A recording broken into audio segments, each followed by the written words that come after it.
Mic check and screen share check, please.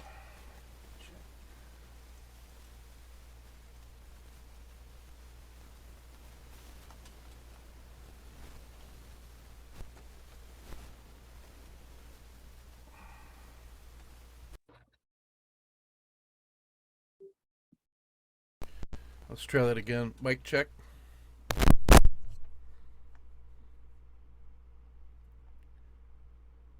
All right.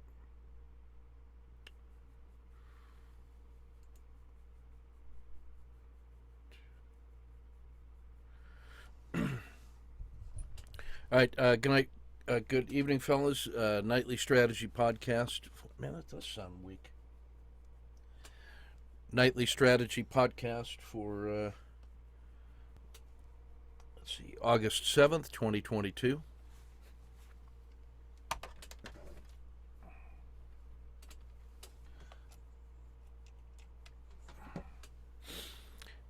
Let's see.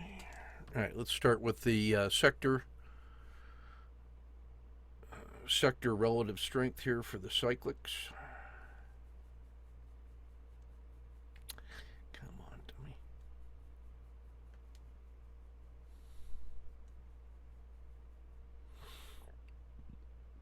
All right, so we've got the S&P still with a nice strong upward slant. It's approaching amazing performance on the 30-day slope is almost 2 sigma. Finance is starting to level off a little. Finance has been running right along with it and is starting to decay and flatten out near 1.5. Tech is still the force that's pulling this thing upward and is actually expanding, whereas the S&P is kind of stable and energy is flattening out at 0, and XLB is starting to come into the station at the normal limit. So this one looks like everything's resting on tech right now, as the other sectors, the cyclic sectors, have all had pretty good runs off the bottom. You know, if you take a look at that, they've all moved 3 sigma from their lowest spot. You know, the energy getting back to 0, materials getting up to 1, finance getting up to 1.5, and tech really showing the resilience in here. So it would not be unusual to see the S&P start to decay a little bit here. If we saw weakness in those 3, then you wonder how much more juice XLK has.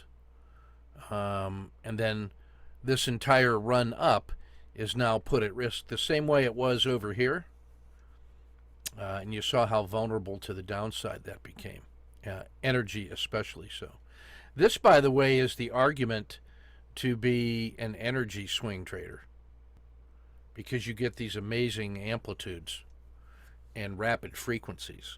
I mean, that's, you know, from the middle of June, going from the peak of joy down to the middle of July. That's just a month later in the gutter, and then another month later, a 3 sigma move back. That's pretty amazing volatility and energy. That's tough times to be an energy intensive business, and trying to plan your long-term financial and production and performance and sales strategy, given that kind of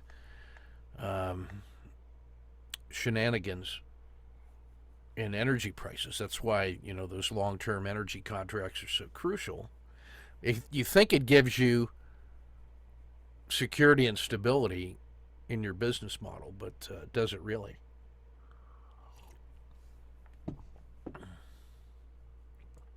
Gives you some leverage anyway. In the sectors, defensive versus offensive, again, you can see, whoop,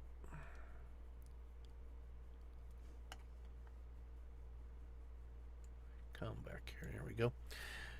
Yeah, so the S&P still marching northward.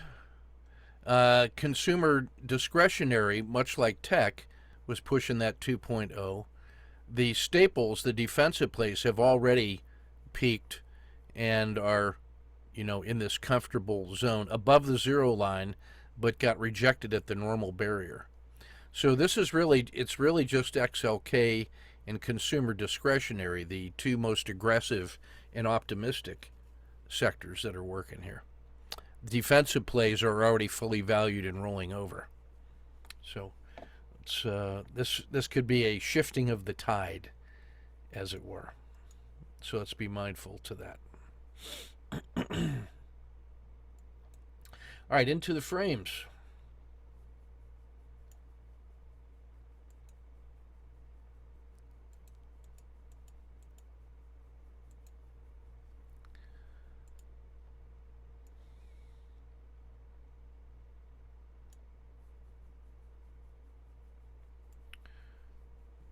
All right, we'll start with Coinbase. That has been just a sleigh ride here. The hourlies. Look at the increasing amplitudes on both of these. So if this were to fail, coming back to 80 would not be unusual. When you see this thing rocketing almost asymptotically.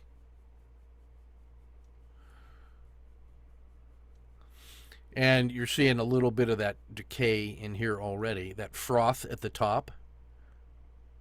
As there's no more new guys ready to push this thing higher, and guys that are trying to preserve, then buy on a dip, but preserve. So this feels like chop and a real concern right here. So Ken H., I like this entry here. I, of course, would have loved to have seen a SSC or a COTA 2 or a COTA 2, but I like this COTA 2.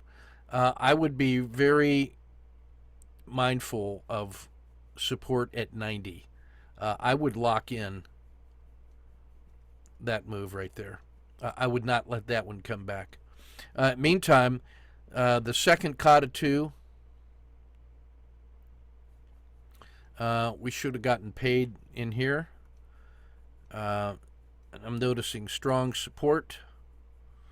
On the daily, you can see this was a little slow to get in. We had some rising lows here. So somewhere around 75, my spider sense it was the key entry. I think we might have been earlier here on the hourly. So yeah, I would be mindful of that one and protect. Yeah.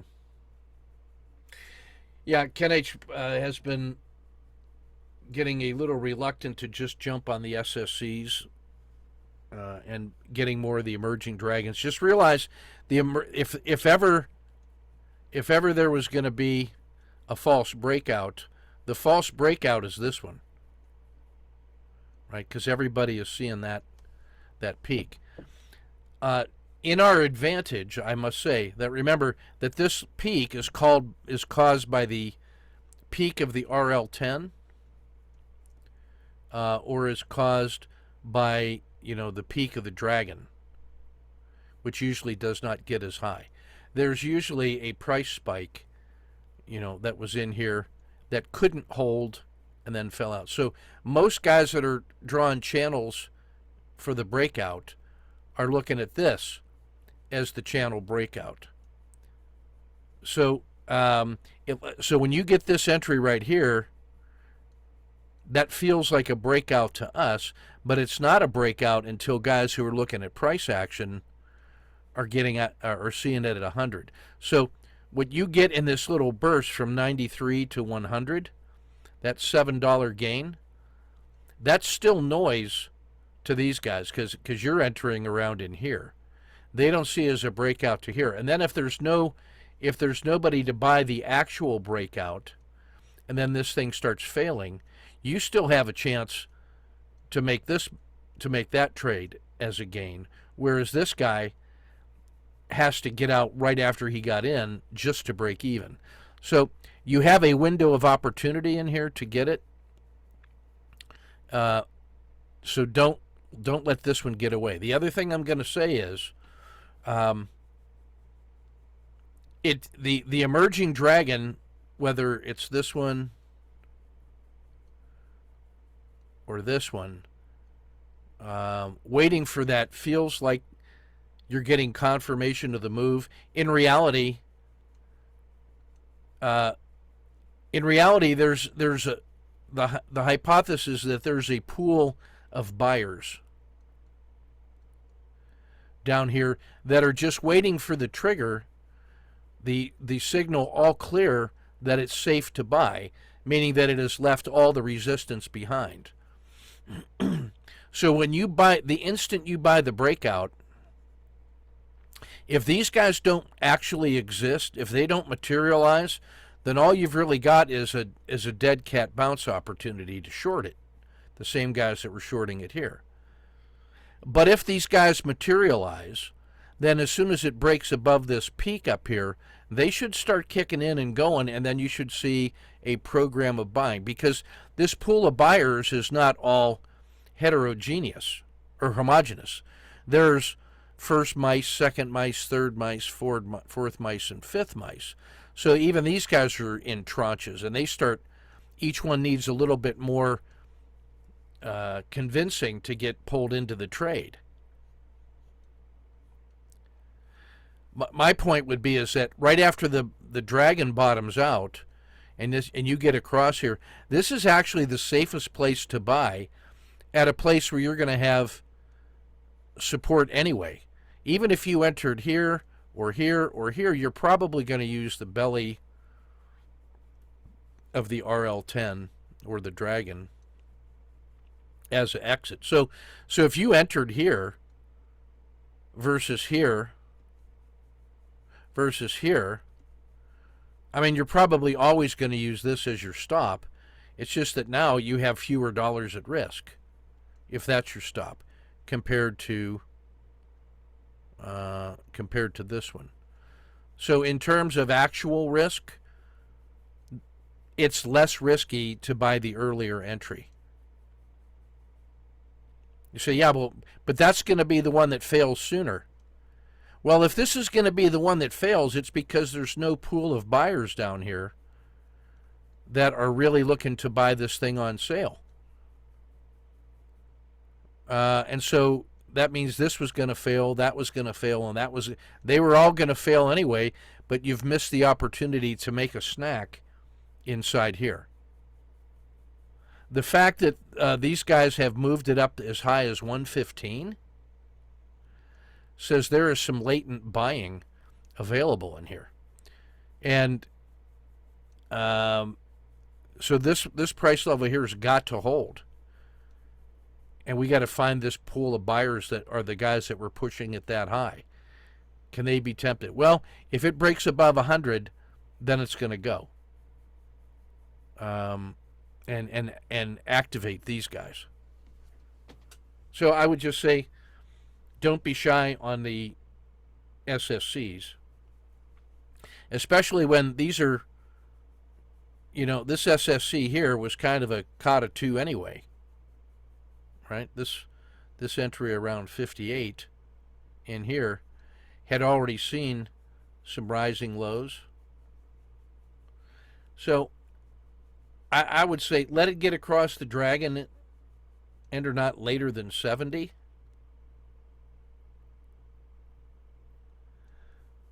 That one right there, to me, you had a little congestion and then it broke out. I like that one or that one. This is still okay because you waited for the emerging dragon. That's fine. And you have this one in hand. All I'm saying is if the guys don't materialize to get it back up to 115, this is going to fail fast because it failed from here. And this one only got halfway up the stack and is starting to fail. So you can't let this one go negative.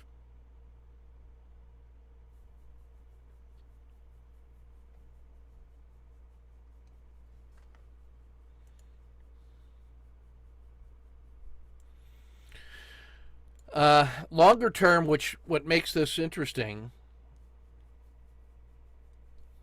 is that this entire collapse from below 115, None of this is support.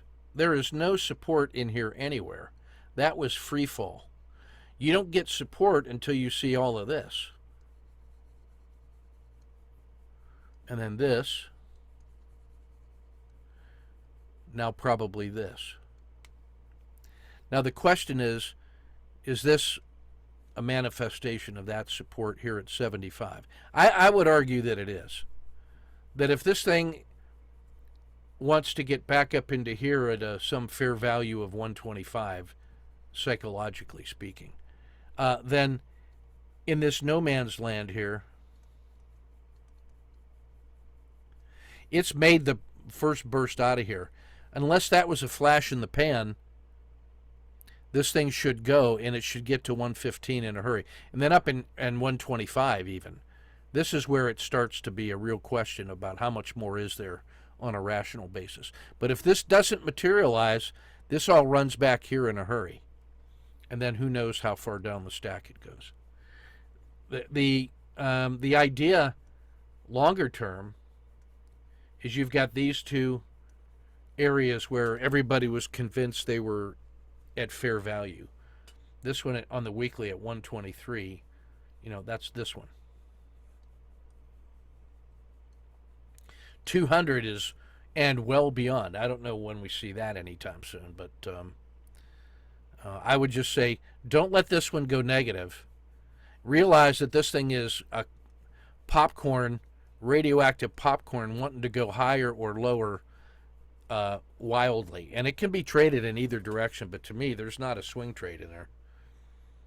There's a pure opportunity on massive volatility and price action, but with the possibility that this has broken above. But that's a long-term program to get it to 150 and 200. So we got to stay with this one for the long run and take these tactical shots to build the bank, right? That's what I'm saying.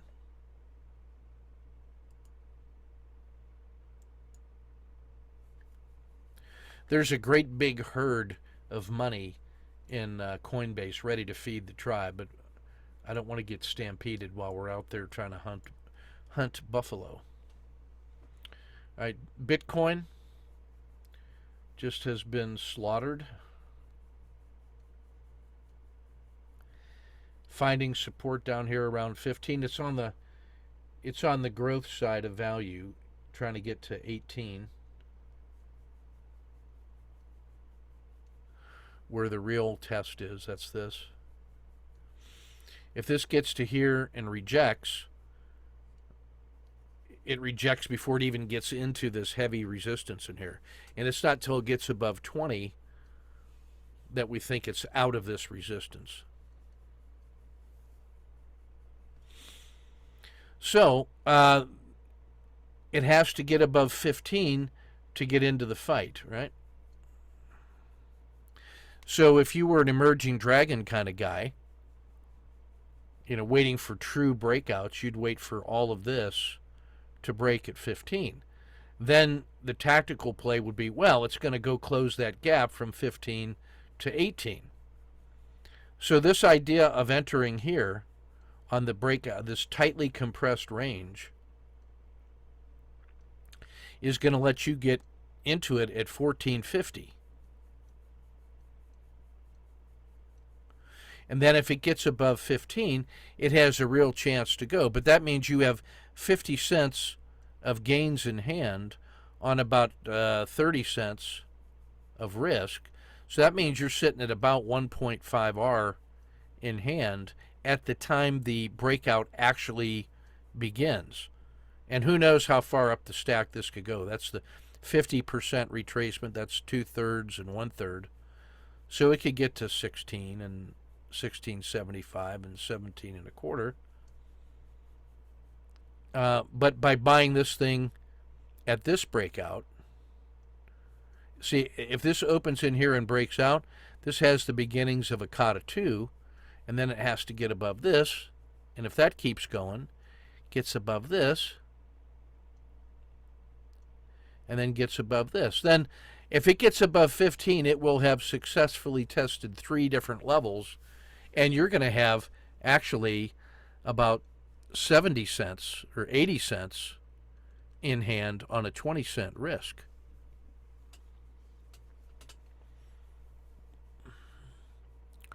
By the same token, you're holding on to this at 13.50. There's no way I let it get below this. You could persuade me that getting out at 14 is okay, because your risk was probably here, or maybe even here. So I'd like to at least make this. I might want to add that piece too. So you tell me how bad you want that one at 14. My spider sense is that if this is going to go, it should go right away. But if it starts the week getting punished, then I'm not going to. I would like to get a little money out of this.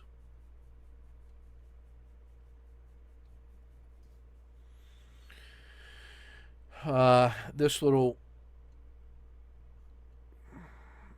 penetrate. This is coming into a nice tight compression here. This should go. What's it going to do?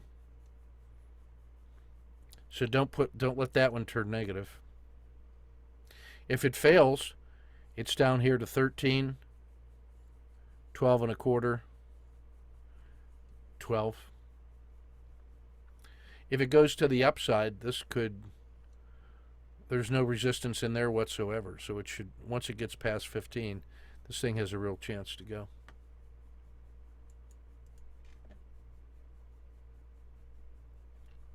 If this gaps up and starts to fail and makes a new low of the day after the gap up, I'd be out.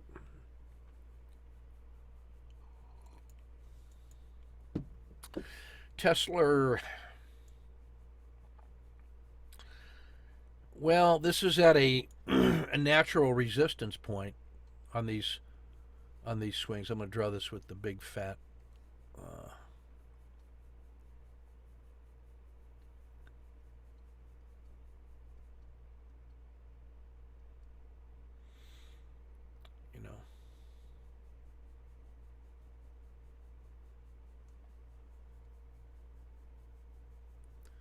the descending parallelogram, the well-known technical parallelogram.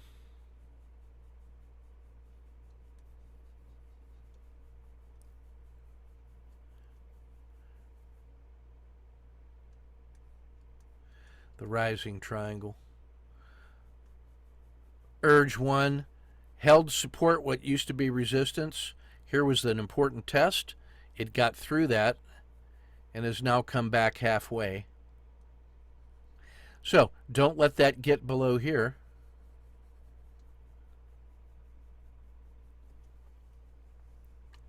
And then if it fails through those, then this is all downward motion. Drawing it with a crayon. So let's see what we have on this one. Do you have a trade in this one? No, this is still looking for some movement. I guess what I'd say on that, certainly above here, certainly below there, and then I want to be short about 850. Yeah, this is one that I take as the 3-minute.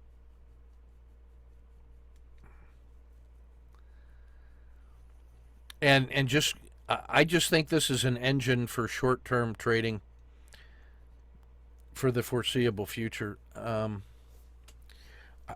can't justify a swing trade on this one unless it gets above 950. Here's the only way I would swing trade this one, and that's if it gets above 940. So what I want to do is between about 850 and call it 950 in this $100 gap, I'd like to make some money on the intraday trading in either direction.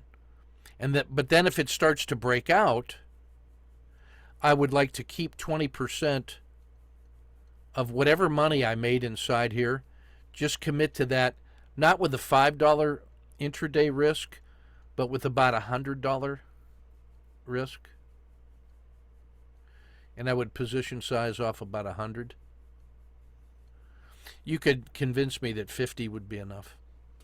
But 50 is like one range stat. And if it moves more than $50 against me, I don't think I want to be in it anyway. But yeah, I'm not swing trading it at all inside here. But I could, so I would only be day trading that one. And an hourly, I think, is even that's almost too short. I'd be starting this one on the 3 or the 5 minute, like we've been doing, and not be persuaded it's swingable until it gets above 940. Pure day trader to me.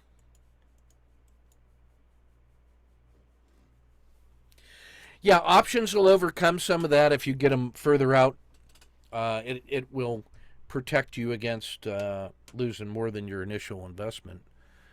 The problem with large gappy stocks like this one is that if you account for normal gaps, the amount that you can hold overnight almost becomes insignificant. So to me, it's like, it's such a good intraday engine. What am I not satisfied with on that? Why am I taking all kinds of risks and angst? I'd rather just not think about it on the overnight, to be honest. And I would certainly never hold it short overnight either. I mean, I would only hold it long. All right, here's SPCE. This is Virgin Galactic. This is another one that, to me, is almost like Tesla in the sense of, it's such a romantic stock. The only thing going for it right now is this, which is, it's not zero, it's not nothing. It's at a Godzilla, and this is all failure to fail further, and there's been some buying pressure coming in. And so to me, this is really the first breakout opportunity to buy it. If it gets above 850, then this thing can go. Now you have an opportunity to buy it down here at 675. And the signal for it to really be any good is 850. So what stops it from getting to 850? Well, resistance here and here and here. So if you bought it here, you'd be looking at 1, 2, 3, 4. It would have to jump 4 fences. There'd have to be enough people in the pool of buyers who are waiting for it to get above 850, to buy it. That wouldn't be, like, these guys would not be exhausted by shooting their wad inside here. So to me, I think it's legit as long as you just keep your expectations rationalized to call it 750 as the upside from 670. So you got an 80-cent potential gain. So to me, a 20-cent risk, if it starts moving out, is legit because you can get paid inside here if it fails. But if it starts moving up, you'll start seeing some more people coming in to buy it. And then it's a swing trade if it gets above 850. But I don't see any reason why people would be chasing this thing up to 60. I mean, you might as well just forget about that. I mean, the very optimistic upside is 14. Dreamland is 20. But if you could get that, I mean, that's a 300% gain. So you don't have to be dreaming for this. You might as well dream for this, but manage this. So there's something in there. By the same token, if it does move up to all of those and then starts failing, you do have easy shorts all the way down, all the way back to ground zero here. So those are for speculative day traders to me. The Qs.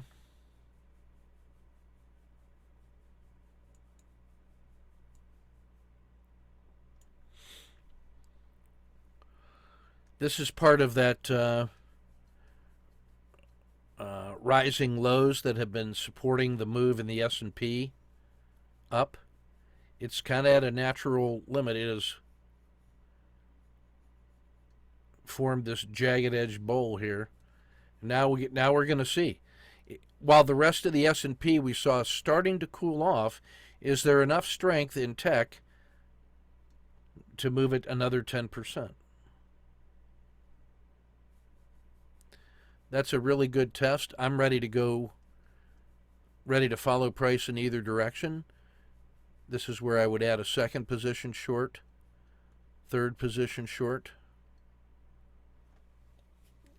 But we'll see. Of all the sectors, this is the one that has the best chance of bouncing. But this first little gulp and recovery has been done just like this one did. When it could not get up to the next level, this thing failed and failed twice. It bounced once and failed once. So this is a really important resistance level right here. You know, this is not the first time that it's tested. It even failed here and rebounded. So this is really important support level in here. You know, this price that we're at. So this will be the test. You know, and there's nothing else that's dragging the S&P forward. Twitter, day trade not only gets pushed around so much by the news. I'm actually really surprised that it fought its way all the way back up to 42 out of the gutter. That was surprising to me. But what kind of news gets it through there? The judge compelling Musk to buy it at 54? That's all news and speculation. There's no such thing as easy money, but that was the easier money.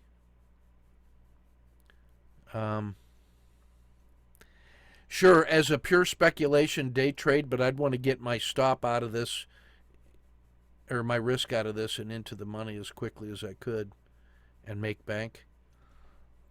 I don't see a justification for holding that. The only way I would hold this as a swing would be is if I could make money in this on a day trade, keep maybe 10% as a swing, just as a gift, almost like let it pay for its own option. And your target is 54, but on an earnings basis, that's not justified.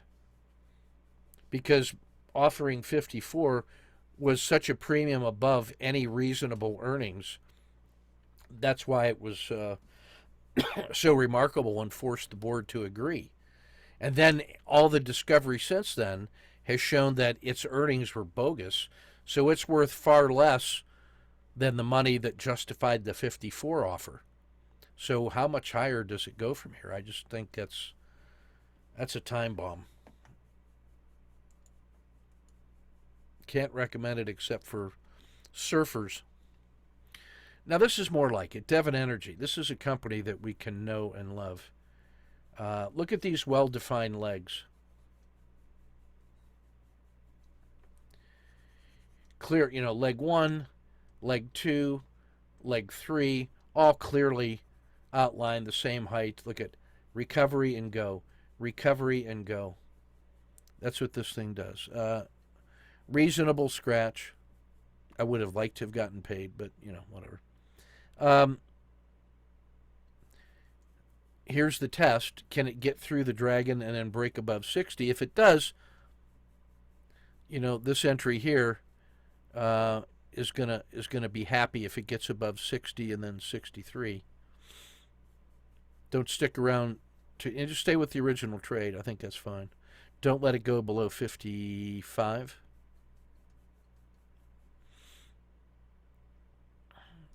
Well, you gave it a wider stop than I would have. But I think I'd raise my stop into here. Don't let this get below here. Because if that collapses, you can see how fast that thing loses. And if this is going to go, it should go like it did from here. Once, twice. Energy we saw was starting to cool off, so I'm a little concerned about that one. A good intraday trader, however. Nucor Steel. Wow, is this one at a critical state? On the weekly, the bowl has been formed. This time it voted up and up. This time it voted down. It's recovered, and so here we are. What are we going to do? We're going to come up to here, or we're going to go to here. It's a 40, what is this, $15 move, and then a $25 move. Large moves. And you're starting off with a reasonably small stop. Even if you took this as your stop, used $5, you could probably use that as a swing. But if it gets below here, you want to be short to 120. Yeah, that's such a great intraday trader that you can actually earn money on the intraday trade and then catch it. What makes this nice is this. If it breaks out here above that, it's you got to think it's going to 150 pretty easily. I like this opportunity. Would have liked to have been carrying something from in here. But still, I would still be willing to trade that above that level.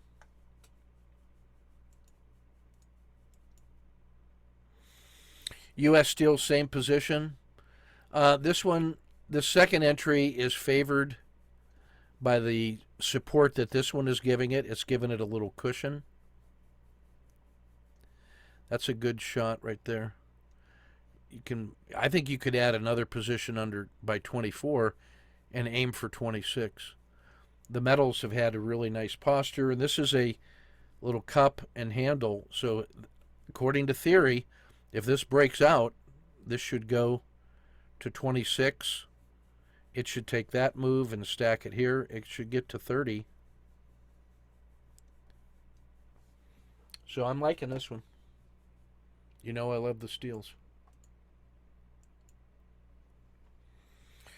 Brazil. You know, there was buying pressure all the way through this one. And so this little Kata 2 feels pretty good. And these were just way stations on the way down. That's not actual resistance. All this support, that feels good. By the same token, this is such a great date trader that you can play it short to 28, 27, 26. So if you're just starting this position, coming out of this little ball of wax right here, this little hairball of chaos from in here, this is a nice place to get started. Yep. You can play this one north or south. It's such a good trading vehicle. You know, if I could only trade 5 symbols for the next 20 years, that would be one of the 5 because of all the qualities that it has. XLF. Yep, you can see it's starting to stall a little bit in here. We saw that on the 30-period slope. It's stalled twice, but recovered. So it has one leg left to capture. You know, it's 2, 3. It made this move off the bottom, made this one, made this one. It's got one more to go, but it's starting to stall a little more.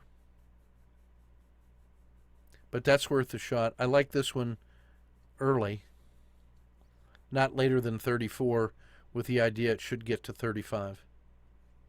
So if you got if you're risking $1, I think if you had about a 30-cent risk box, you'd be all right.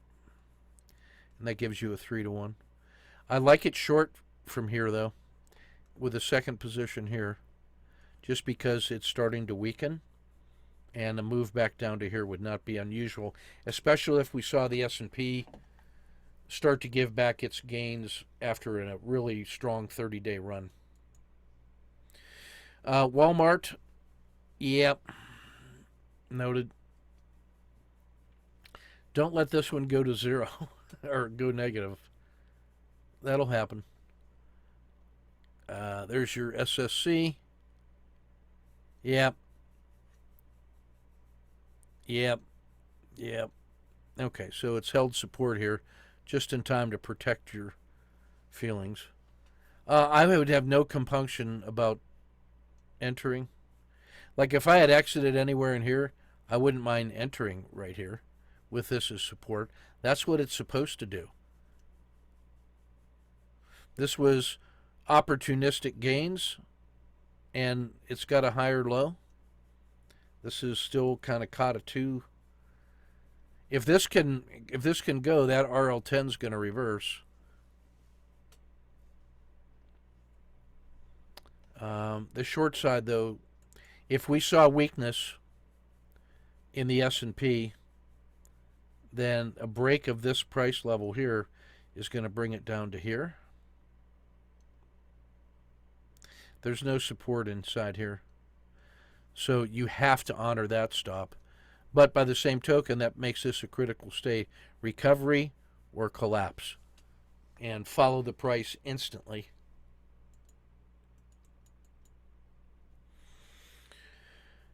What is this?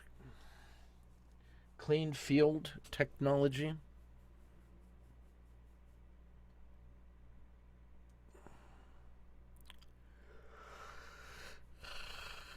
Pure breakout. This is the argument for why, you hold your nose on those breakouts. Sometimes they do that.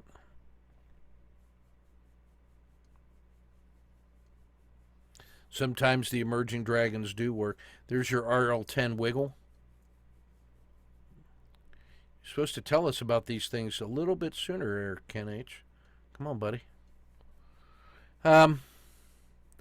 Yeah, there's no argument whatsoever not to buy this if it goes north.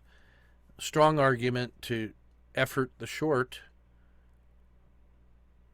to those two. Those look like tactical shorts to me, opportunities. Any recovery from 95 or above is a COTA 2 for sure. And even, I could argue, from 83, even if it failed all the way down here and started to reverse, that's still a COTA 2 from this support level. So this one looks interesting. That one, I think that has great merit in both directions. Clean energy, slowly trying to recover its mojo. The last time it had that good surge off the bottom, it did get to 67. So I think that's the reasonable upside target. That's here. So you do have room. If you get it above this level, say call it 59. 59 to 67 is an $8 gain against about a $1 to $2 risk. Sure, you want to be short at 57 towards 54. 50, 46. Yeah, I like that. That's a nice critical state. This thing gets pushed around quite a... I mean, none of the companies in there are making any money. It's all a function of, are they going to get government money? But in my view, as long as this is above 55, there is a positive psychology on this thing, and that it will have left all this behind as a faded memory of pain and suffering. So, again, anything north of, as long as price is north of 55, I'm ready to buy the positive feelings towards 67. At 67, we got to revisit and say, all right, is there still residual momentum to get it into this cluster? So that's the easy money. and we have an opportunity to get it. At least it's above this. 55 is the key. If it fails through here, then it's back into this entire region of 55 to 45, and coming back to 50 would be the least surprising. So that's a $5 loss in here, and that's worth getting short at 55 with a $1 or $2 risk.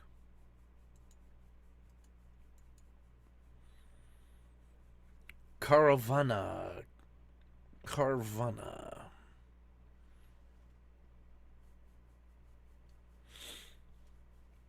Carvana works because that's how much we just hate used car salesmen and being sold. There's no resistance inside there to 100. And that's the first peak out of the pain. Yeah, I mean, I think this is a cup to 100. So that looks like a possible. Maybe this was good earnings. And a breakout of the 30-day? Sure. This is the first real target at 60. And that gives you a $15 move. So you could afford a $5 risk and still have a 3-to-1 if you're a swing trader. If you're a day trader, you're still shooting for 60. But now what you can do is have a dollar risk. Because if this goes, you can now have 5 times the position size on intraday, and then keep 20%, and then adopt a $5 trail, and you have the same number of dollars at risk, and you made the risk money from the money that the day trade makes. I like that one. That's a nice one. It's easy to see, I think, getting short at about 43. You might try the short there, but you're not really persuaded until it breaks below here. Then that fails quickly back to 35.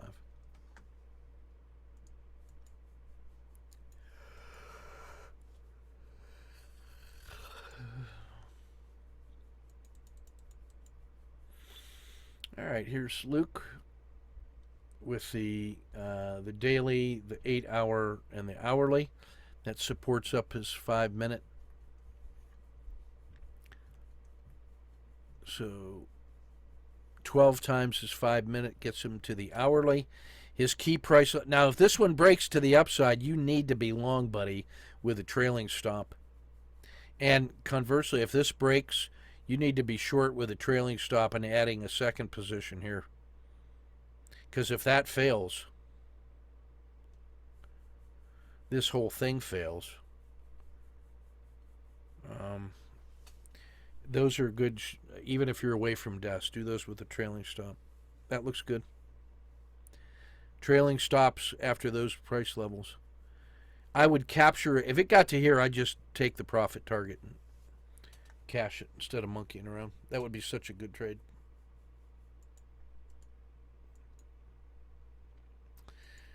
Here's Eugene. Oops.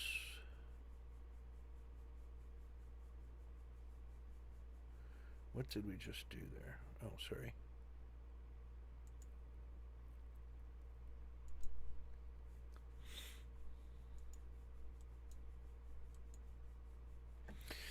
Natural gas fund.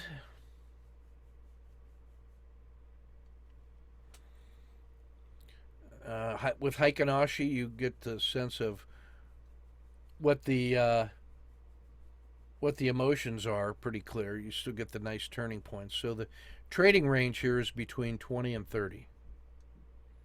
You see this, how quickly that, and see, that's why we can discount the tails, because that's not the statistically significant move.